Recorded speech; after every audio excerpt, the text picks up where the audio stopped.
नमस्कार, मी प्रजित नायर, कलेक्टर गोंदिया। आपल्या जिल्ह्यामध्ये 82 पेट्रोल पंप आहेत आणि 8 प्रायव्हेट पेट्रोल पंपसुद्धा आहेत। यांच्यामध्ये अजून पुढे जे सकाळचा स्टॉक आहे ते ऑलमोस्ट 7,06,600 लिटर पेट्रोल उपलब्ध आहेत आणि डिझेल आपल्याकडे 9,33,300 लिटर उपलब्ध आहेत। हे एका म्हणजे आपल्या जिल्ह्यासाठी पुरेसा साठा आहे।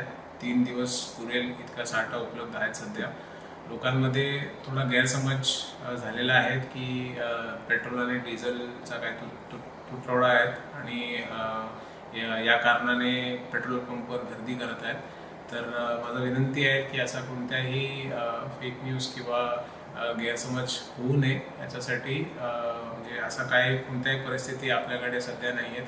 काल माननीय पंतप्रधान महोदयाने सुद्धा लोकसभांमध्ये त्यांनी विधान केलं की आपल्या देशाचं जे सध्याचं परिस्थिती आहे ते याच्यामध्ये मुबलक प्रमाणात त्यांच्याकडे स्ट्रॅटेजिक रिझर्व्स आणि बाकी सर्व गोष्टी उपलब्ध आहेत आणि वेगवेगळ्या माध्यमातून पेट्रोल आणि डिझेल देशामध्ये आणण्यासाठी शासनाकडून त्यांचा कार्यवाही चालू आहे। कोणत्याही प्रकारचा तुटवडा या जिल्ह्यामध्ये सध्या नाही आहे आणि लोकांमध्ये पॅनिक होऊ नये याच्यासाठी असं आम्ही प्रशासन म्हणून कोणत्याही काही निर्बंध वगैरे घातलेला सुद्धा नाही आहे। प्रत्येक पेट्रोल पंपला एकाच वेळी स्टॉक येत नाही, ते काही ठिकाणी कुठे कुठे कमतरता आहेत ते मला वाटते असं एक टेम्पोरल आहे। 2-3 तासामध्ये त्यांचा जसं स्टॉक नागपूर किंवा मुंबईवरून येतात ते भरून सुद्धा जातात आणि प्रशासनमध्ये सुद्धा जितकं ॲम्ब्युलन्स असो किंवा अत्यावश्यक सेवा आहेत त्याच्यासाठीच जे दरवेळी जे असतात 10% त्यांच्यासाठी राखीव तितकंच राखीव ठेवलेलं आहे।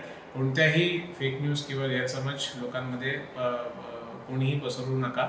असा कोणताही तुटवडा ॲज ऑन टुडे आपल्याकडे नाही आहे। गॅसमध्ये सुद्धा सिमिलर सिच्युएशन आहे।